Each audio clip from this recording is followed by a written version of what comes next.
Here's a 1982 Spartan ex-US Air Force fire truck pumper.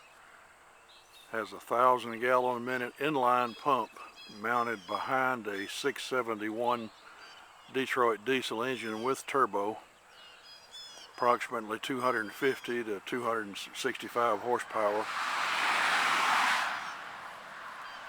The tires are approximately 65 to 75% on the front. The interior cab area has all functioning gauges.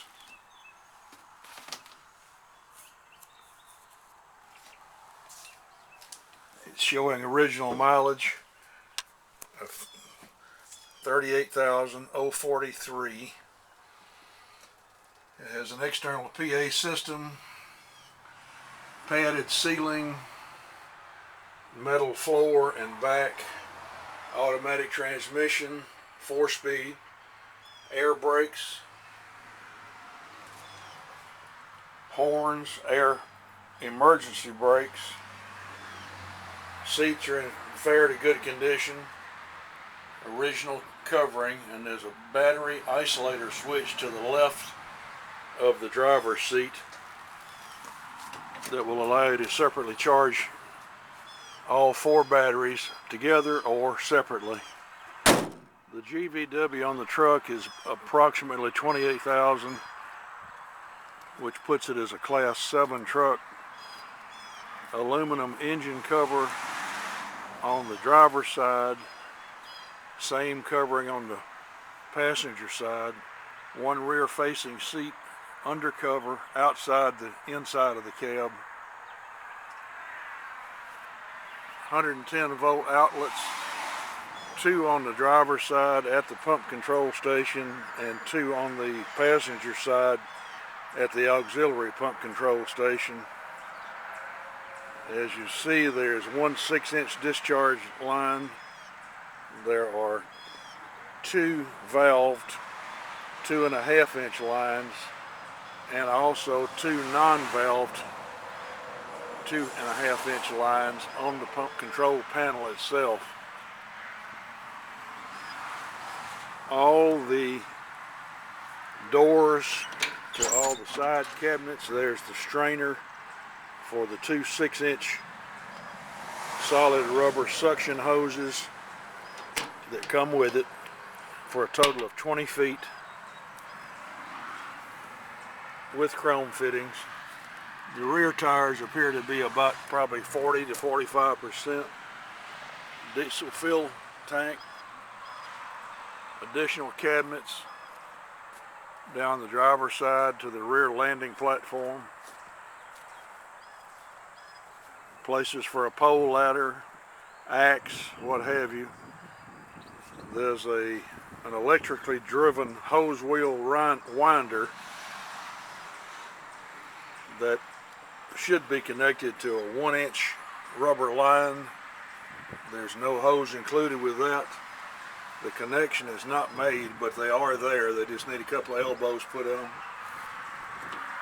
There are 2 1.5-inch valved Y outlets, one on the left side and one single, what appears to be a 2.5-inch outlet on the right side.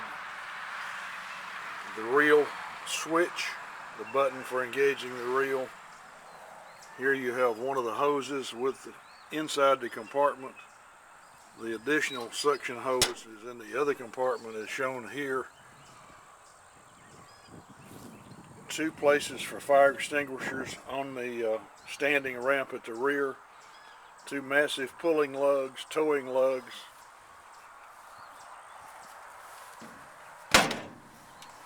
The hose rack is apparently solid teak. It needs to be redressed. There's the fill for the 500-gallon onboard tank. Further to the face of the cab is one 3-inch discharge hose or discharge fitting Under that is the 30-gallon foam tank. Of course, you have your strobe lights, 12-volt spotlights on both corners of the rear. One with a red lens, one with a white lens. And then a ladder rack on the right-hand side of the vehicle coming back forward. There's a stand for a nozzle or a snorkel on the right rear fender. Additional cabinets. Exhaust just ahead of the tires, and the tires on the right side appear to be about that same 40 or 45%. You have another 6-inch discharge on the right-hand side with two additional 2.5-inch discharge hoses, discharge fittings, pardon me. 110-volt double plug at the bottom close to the step, and another double plug, one cover is missing at the very top of the body. Battery box covers are aluminum. The batteries inside the box appear to be 4Ds. I would say there's one on the other side. In fact, I know there is one on each side for a total of 2. An additional rear facing seat on the right side. Of course, the Spartan emblem for the manufacturer. The right side tire is also in just as good a shape as the left tire, 65 to 70%. Moving forward toward the right front corner, chrome bumper, another 6-inch suction line intake for the pump, PA system horn, and the Mars lights, one on either side. Those are the orbital flashing lights. Air horns and spotlights on the right corner are good, and the left corner appear to both be good. And that completes, except for 2 chrome towing hooks mounted into the frame member itself, the explanation of the vehicle. The engine has run. I have heard it. I can't get it to run on this particular video, but I did run it and I have driven it. It drives solid. The engine shifts good. Sounds good. The turbo is not leaking any oil anywhere. There's no oil leaks underneath anywhere on the ground, at the front of the motor, under the motor, on the sides of the motor, or anywhere along the drivetrain at the back of the transmission, or in the rear end. All that seems to be pretty solid.